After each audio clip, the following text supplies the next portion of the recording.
Have you ever been in that weird gray area of dating? Not quite a relationship, not just friends, the infamous situationship? Yeah, I've been there. And let me tell you, I thought I was cool with it. I thought casual was the name of the game. That was until I found out I wasn't the only one playing. This is the story of how my casual thing with a guy named Alex turned into a 5-alarm fire. So, Alex and I met through mutual friends. The chemistry was instant. He was charming, funny, and we just clicked. He was upfront from the start, saying he wasn't looking for anything serious. He'd just gotten out of a long-term relationship and wanted to keep things light. And honestly, at the time, that sounded perfect. I was busy with work, focusing on myself, and the idea of a no-strings-attached, fun connection seemed ideal. We went on dates. We text all the time. We had our inside jokes. It felt like a relationship, just without the title. He'd say things like, "You're the only person I'm seeing, and I just really enjoy our time together." I took him at his word. Why wouldn't I? We were being honest and casual. For a few months, it was great.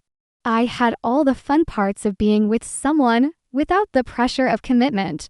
Or so I thought. The first crack in this perfect casual picture appeared on a random Tuesday night. We were just hanging out, listening to music on his phone. He got up to grab us some drinks, leaving his phone unlocked. I wasn't snooping, I promise. I just went to change the song, and that's when I saw it. A playlist. The title. A plus L forever, my name starts with a C. My heart just dropped. Who was L? My mind started racing. Maybe it was an old playlist from his ex? Yeah, that had to be it. I tried to shake it off, but that little seed of doubt was planted. The next day, curiosity got the better of me. I did something I'm not proud of, but hey, you would have done it too. I went to his Instagram followers. I scrolled and scrolled, looking for any name starting with an L. And then I found her .lure. Her profile was public. And there they were. Pictures of them together. A trip to the beach last month. A cozy dinner selfie from just last week. The caption on one photo read, "My favorite person." My blood ran cold. He had told me he was visiting his family that weekend.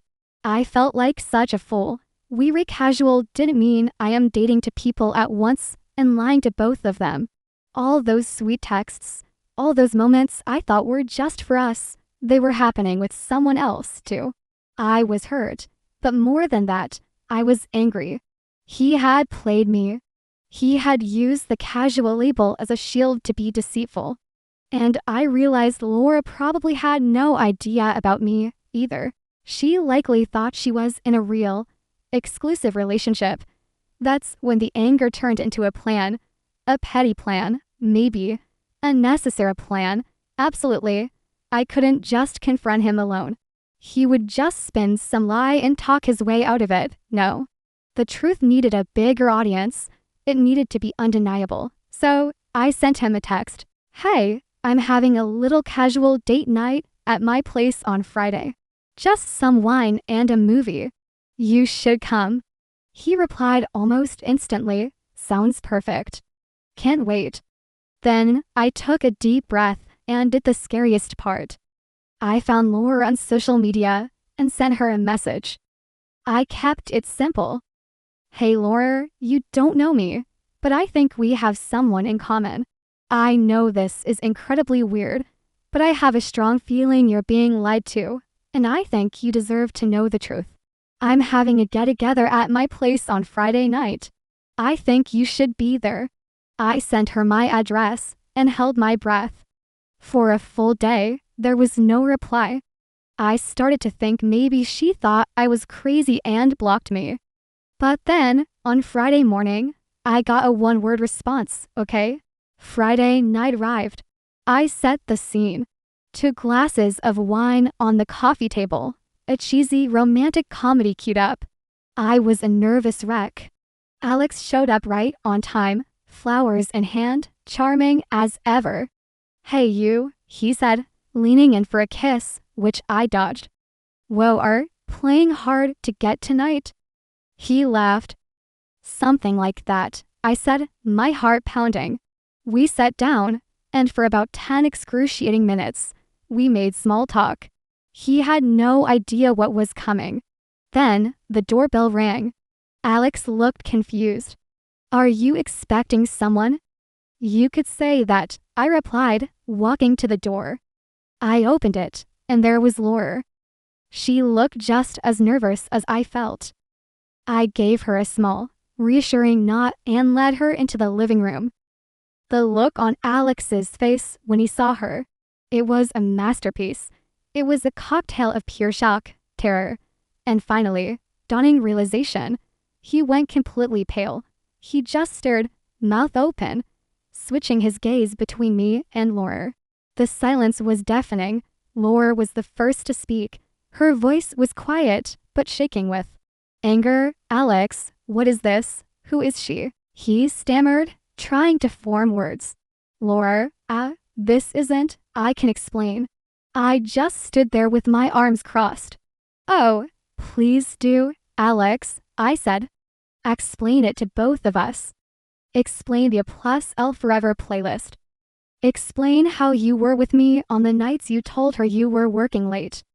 Explain how you were with her on the weekend you told me you were visiting family." It all came tumbling out. The lies, the double life, the manipulation. He had told Laura they were exclusive. He had told me we were casual. He used whatever narrative suited him to keep both of us around. Seeing him squirm, unable to lie his way out of it, was satisfying. But seeing the genuine hurt on Laura's face was heartbreaking.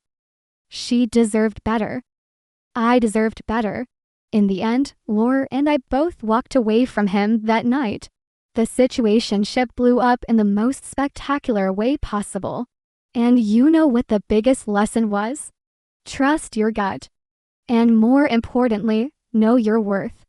If someone tells you they don't want a commitment, that's one thing. But don't let them use casual as an excuse to be disrespectful and deceitful.